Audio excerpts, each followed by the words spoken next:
Can you guess how many spoons of sugar are there in this innocent looking apple? Just go down to the comment section down below and write down how many spoons do you think are there in this apple. I'm referring to this previous episode where I had this discussion with Dr. Parikshit. We are talking about our relationship with carbohydrates, what's good for us, what's not good for us. This is the second episode of that particular discussion. Here we are talking about my reports. Let's shatter open certain myths about cholesterol, insulin, diabetes, and so on. Let's eat healthy. Let's jump into the video right away. Hello and welcome. This is Krishnan. Welcome back to my channel. Continuing our episode with our lifestyle health discussions with Dr. Parikshit Bhattacharya, or fondly known as Simba. We were discussing in our last episode about carbohydrate addiction, what sugar does to us. We actually started with my reports and how people are concerned about why my reports are like this, and my LDL and HDL and so on and so forth. He has got very interesting insights regarding this, but let's begin with a bit of 80% dark chocolate. It was not sponsored, by the way. Reference from the last video vlog which we did about the number of teaspoons of sugar. Here probably 2 cubes of the dark chocolate has around, this has per 100 gram 36 grams. Yeah, so this will probably have at the most 1/4 of a teaspoon of sugar. So there are better dark chocolates you can get which have even less than that, but this much sugar is not a problem. Similarly, the way in which someone who loves wine or whiskey has a glass a week, he has no problem. Glass a week? Yes, but an alcoholic, you give him a glass, he's gone. So if you can have your carbohydrates in any form, in moderation, you can lead an absolutely healthy life. I myself love my carbohydrates, I won't deny it. You put a piece of roast chicken in front of me and put a blueberry cheesecake, I want to look at the blueberry cheesecake and salivate. Yeah, me too. I mean, you cannot deny that. I love my tiramisu. I mean, Yeah. I really miss my tiramisu, but the way my body was going, I put a stop to it. I haven't had any kind of sweets in the past 23 months. He's talking to his son, and he has already introduced ketogenic diet to his son. This is my son Rivan. He's 4 years old. From around 2.5 years old, he's not in a very low carbohydrate, high fat diet, but he has already started taking a lot of good healthy fats in his food. Yeah, he does like his chips and his soft drinks from time to time. He's a child. I permit him that. As I said, I love my blueberry cheesecake. But since we are metabolically healthy, we can indulge once in a while. But then people are also worried about his digestive system not being developed enough for this kind of a diet. Yes. Let me call up okay? Let's jump into his reports. Then I'm going to talk about the hot topic of debate worldwide. By the way, here I'd like to mention someone very special. I've never met her. I've probably interacted with her a few times. But she's another one of my mentors. Her name is Zoe Harcom. She has done some fantastic, exemplary research about cholesterol. Most of the details which I'm going to talk about now are based on the research she has done. She's been working with a lot of stalwarts, including Tim Noakes. I'll be referring to a lot of details and data which she has discovered and studied about. Later on, if you want evidence, some people love evidence, okay? So if you really want evidence, we'll include it in the comment sections below, or you can directly get in touch with me or Krishnendu. I mean, you will have his phone number and email address. You can get in touch with him directly to ask all questions that you want, and he's there for any challenges. Because whenever there's a debate, medically speaking, I say just one thing: show me the science. Now, this "show me the science" is also not my phrase or my dialogue. There are two amazing individuals. They run a podcast. They are called Keto Dudes. They're from Australia. Whenever they've had debates about health, like they're not doctors, but they've had remarkable results in how they've changed their health, and there were a lot of critics.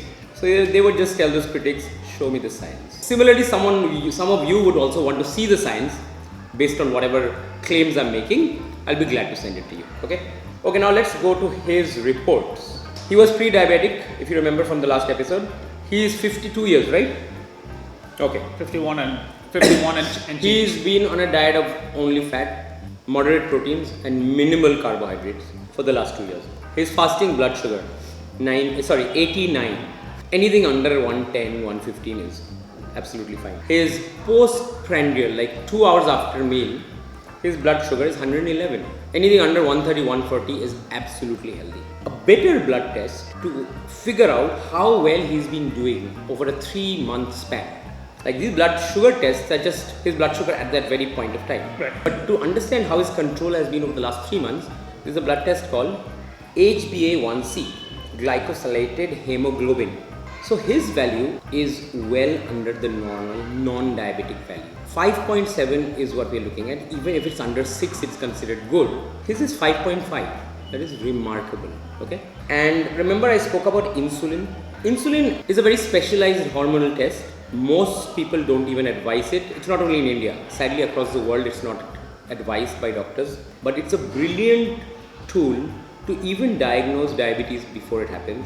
It's a brilliant tool to understand why someone has gained weight and is not losing weight. A postprandial insulin value, anything under 30 is considered excellent. His is 25.26. I've talked about these. Let's not get into any more of these details because things like insulin and all are a bit complex. But now I'm going to talk about the most loved, the most hated, the most debated topic in terms of blood reports, cholesterol and his fat intake, right? So now let's get to that. And I have a few shocking surprises for all of you. What is cholesterol? Cholesterol is a type of fat, I'm sure all of you know, because you feel that if someone is having fatty foods, their blood vessels, their arteries, their heart, it all gets clogged with blood and they die, right? Well, let me write something. They get clogged with fat. Let me quickly go through his reports. So first get shocked by his reports and then I'll tell you that there's no reason to get shocked. His total cholesterol is 321 milligrams per deciliter. So it's high. Yes. Now that is supposedly very high.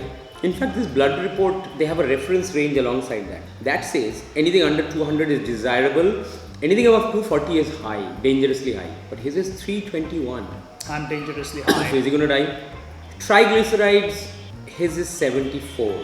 Yeah, I think most of you know that triglycerides, having them too high is also a problem. But still, triglycerides is something most of you and most of health sector is not very worried about. Most people are worried about what? I can hear you already saying LDL. His LDL is 205. As per this report, anything above 160 is very high. Anything above 190 is extremely high. Now everyone knows that if you have very high LDL, again you're going to die. So die as in your heart is screwed up, right? So his is 205. That's very high. That in fact is higher than his earlier reports. Okay.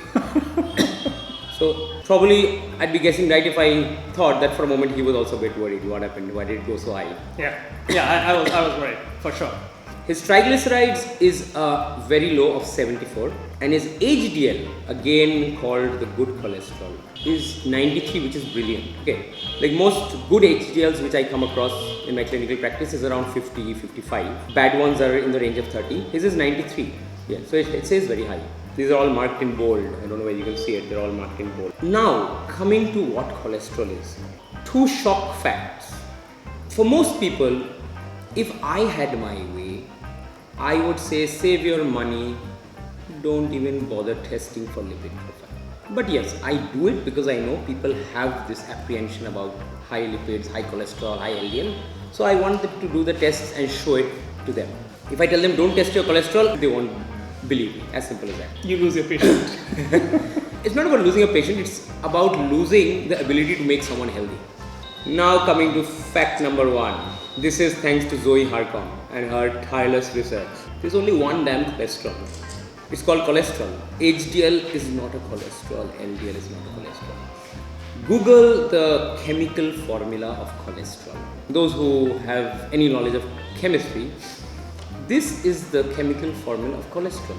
There is only one type of cholesterol in this entire planet. C27, H46. Oh, so HDL and LDL are not cholesterol yet. The world calls them as bad cholesterol and good cholesterol. Why? I'm coming to that. Okay, just one quick insight into, is cholesterol at all required and what it does is it important? Yes, if we don't have cholesterol, we'll die. Again, we're going to die. Cholesterol is required for a multitude of activities and requirements for life in our body. Our brain, it's largely made of cholesterol. All our neural activity, cholesterol. All our hormones, cholesterol. Every cell membrane or skin, every structure, cholesterol. Cholesterol is supremely required. Essential, again, the word essential. Without cholesterol, we would die. So cholesterol is fat. Cholesterol, yes. It's a Cholesterol kind of fat, yes. So this is a chemical formula. So when we see in our blood report total cholesterol, that is exactly this. HDL and LDL, as the names imply, one is called high density lipoprotein, the other is called low density lipoprotein. These are not cholesterol, but they have a very important role in how they function in our body. Trust me, I'll come to why that good and bad terminology came in the first place, but right now I'll tell you what these do. Imagine you were crossing a building and you saw some fire engines outside a building and the building is on fire. Would you blame the fire engines for the fire? You would know that the fire engines are there to fix the problem. Now, he is having so much fat, everyone's bothered that his vessels are clogging up. Okay, I'm just doing a quick diagram. This is the internal structure of a blood vessel. Okay, imagine there's narrowing of the vessel. Here, there's fatty deposits here. So the more fatty deposits, the vessel narrows, and as it narrows, the blood flow gets occluded, and then someone has a heart attack or a cardiac event and they die. Why did this theory come about that fats in your food, you can have cholesterol deposits in your vessels, fatty deposits in your vessels? Well, a long time ago, there were some researchers who had done multiple postmortems on people who were dying due to heart disease. In fact, they even injected a dog with insulin on one leg and not on the other to see what was happening in their vessels. But that's another story. So when they did the postmortems, they actually found that inside the clogged and blocked vessels, there were fat deposits. So they sent these fat deposits to the lab and they saw they were made up of cholesterol. So remember, they automatically saw this fat, just like the fire engines outside a building on fire, and they blamed them. Now the interesting fact is, remember I spoke about high level of insulin if you have a carbohydrate rich diet. When you have high levels of insulin in your body throughout the day, day after day after day, you suffer from something called chronic inflammation. Inflammation is something called as simple as swelling. I bang a hammer on my hand, it swells. So that's called inflammation. So if you are having high levels of insulin due to the high levels of carbohydrates in your food, you have inside the body swelling. A lot of parts of your body start swelling. You can have swelling inside the stomach, which leads to acidity, gastritis, things like that. You can have inflammation in the joints, which leads to joint pain, arthritic symptoms. Similarly, this is the endothelial lining. Let me hold it like this. The inner lining of the vessels, they're called the endothelial lining. So you tend to have inflammation in these areas. Now normally the wall of a blood vessel is supposed to be very smooth. Why? It facilitates good flow of blood without any friction or any resistance. The moment you're having inflammation, the walls get damaged. They're not as smooth anymore. So then what happens? The body is very good at repairing itself. So along with the blood, some boats are sent. These boats are what we call as LDL and HDL. So these boats are actually carrying fat, carrying droplets of cholesterol. You understand that if I put a drop of oil in water, it doesn't mix. Blood is like that water. So oil cannot mix. So oil comes in certain boats. These boats are called high density lipoprotein, low density lipoprotein. These come here and they deposit the fat on these rough, damaged surfaces to smoothen them out. So basically what that fat or that boat filled with fat is doing, it's depositing fat, smoothening your endothelial vessel lining and repairing the problem so that blood can flow freely. So how can anyone blame these? But yes, if you are repeatedly having high insulin, if you are repeatedly having inflammation, our body is repeatedly trying to repair that. So naturally deposition continues, narrowing happens. So the primary problem is inflammation due to what you're eating, not the cholesterol. Okay. So what is the difference between LDL and HDL? LDL carries fresh particles of fat to the site. HDL takes it back to the liver. That's all. None of them are actually cholesterol. Now coming to the blood reports. Now this is going to shock you again. This is going to be the last part of the information for today. Okay, shocking fact again. We are so bothered about these reports. That's why at the very beginning I said, don't even bother to measure your cholesterol. Believe it or not, we do not have equipment to accurately measure cholesterol yet. You won't believe it. We can accurately or somewhat accurately measure. There's still a 16 to 17% error, but we can almost accurately measure only total cholesterol and HDL. So then you might be asking, what about triglycerides and what about LDL, things like that. There's a simple formula to calculate or figure out how much total cholesterol you have. Now look, total cholesterol is equal to HDL plus LDL plus triglycerides divided by 5. So when I say you can only measure total cholesterol, and usually it's HDL. Some people claim they can only measure triglyceride. Anyone adept at mathematics knows that if you have only this figure and this figure, there's no way you can find out the other two. You need to know a third to find out the other, right? So the other two values, especially LDL, is nothing more than guesswork. So whatever you're seeing there is bullshit. So it's basically all of this divided by 5. Now what I want to say is, HDL, yes, we do call it as good cholesterol. LDL, it is called as bad cholesterol. LDL, when even my senior colleagues have come to me and said that sometimes your patient's LDL are increasing, like his has increased. I just tell them one thing, that is that a concern? And they said, yes, it's bad for the heart. So I said, please show me one clinical trial, one journal, one scientific study, one evidence-based study which has linked high LDL to a heart disease. No one has come back to me. The reason being, there's nothing out there. One more thing, if you notice here, total cholesterol, if total cholesterol increases, by the way, as per my understanding, as per Zoe Harcom and Tim Noakes and everyone else out there, a cholesterol till around 390, 400 is absolutely cool. This is only 311 or something. Yeah. So, going by basic mathematics, if your total cholesterol increases, it's natural that your LDL will increase. Similarly, if your total cholesterol falls, you will realize that your LDL is going down. That does not mean that this is bad cholesterol and this will be risky for you. Okay, now why was LDL branded as bad cholesterol? Now comes our beloved pharmaceutical industry. I know we're going to get a lot of hate comments from people closely related or even remotely related to the pharmaceutical industry. Or influenced by. Influenced by, yes. Most of us are influenced by. Most of us are. So the largest money-making drug on the planet is statins. Medicines which effectively reduce cholesterol and effectively reduce LDL. What did I just say? If your cholesterol is high, your LDL will rise. So if that drug is effectively trying to reduce any one, the other will also start dropping. So the drug companies realize that their medicines are brilliantly reducing cholesterol and LDL. So we have to villainize them. We have to make them the villain. So people are scared.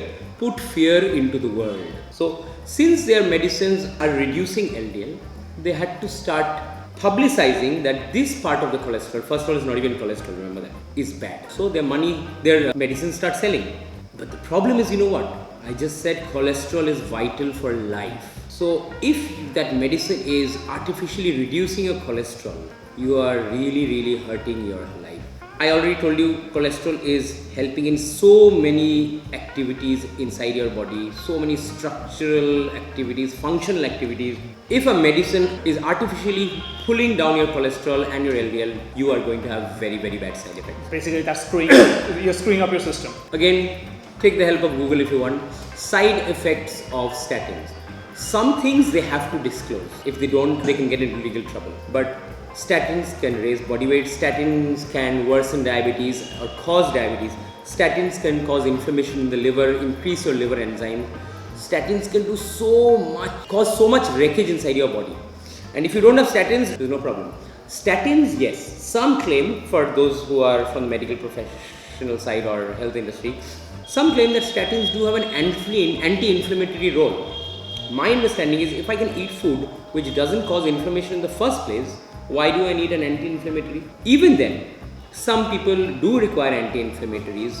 They should be given some other anti-inflammatory. A lot of studies were done, I can send you study details. Over a 6 to 7 year period, hundreds and thousands of people were fed statins. It was found that between a diseased person and a healthy person, statins were only able to benefit around 1.8 to 2% of the population and increase someone's life by 3 days.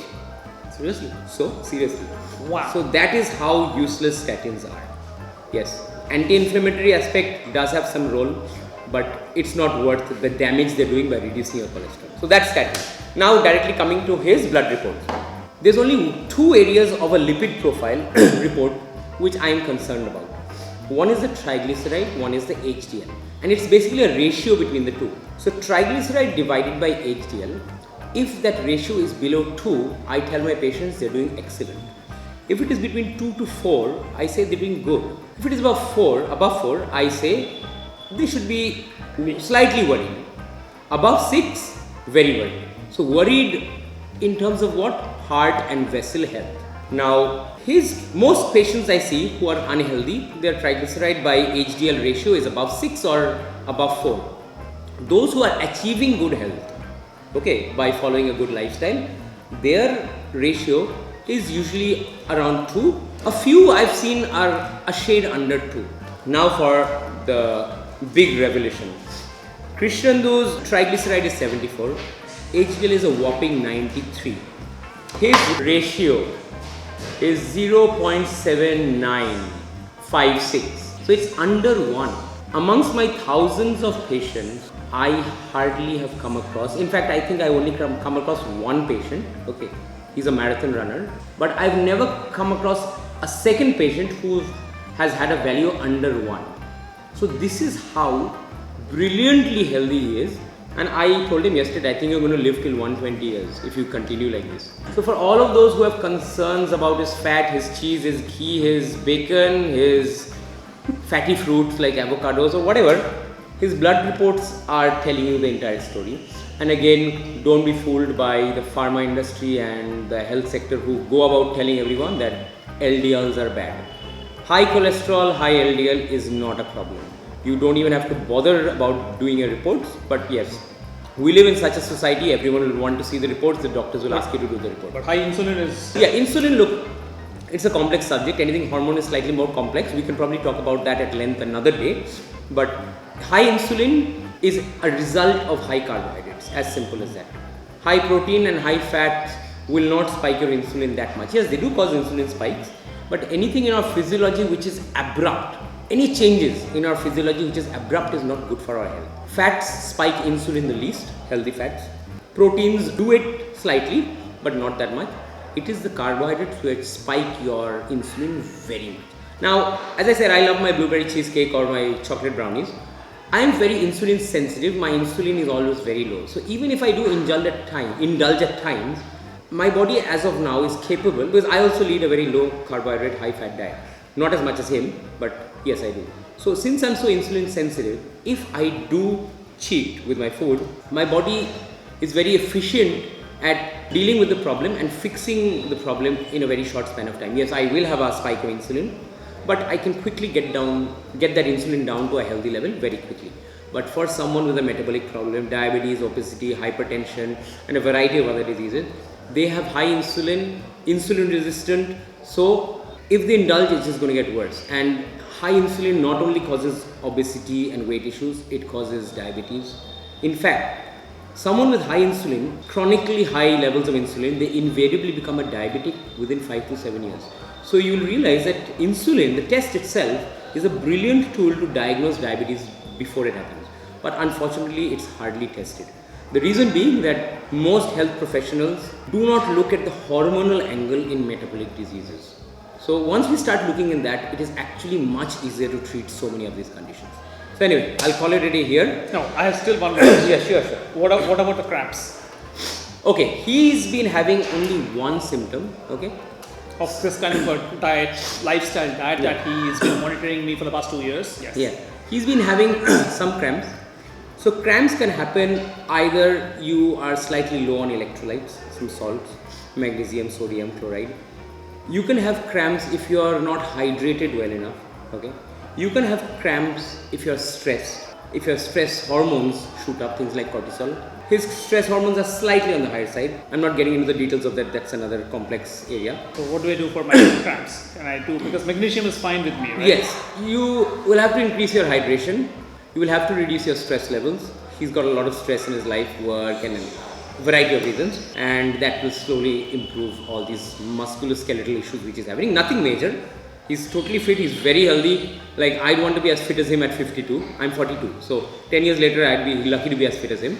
But yes, a few tweaks here and there, he'll be even better. Amazing. So thank you, Dr. Parikshit, and I hope you guys enjoyed, and please let us know. I'll leave his phone number and his email, and you can directly ask him questions, or I would prefer that if you put your comments down in the comment section down below, and we'd be happy to reply to all your queries. And if you'd want some other topics to be discussed, we can maybe team up together once again when we meet, or maybe over Skype, or maybe we can do a podcast. Yes. and continue this discussion. And I have a Facebook page and an Insta page as well, which I'll put a link down. so he'll give you the links. I'll Okay. give you the links. Thank you very much. Thanks for watching. Bye. Bye. Stay healthy.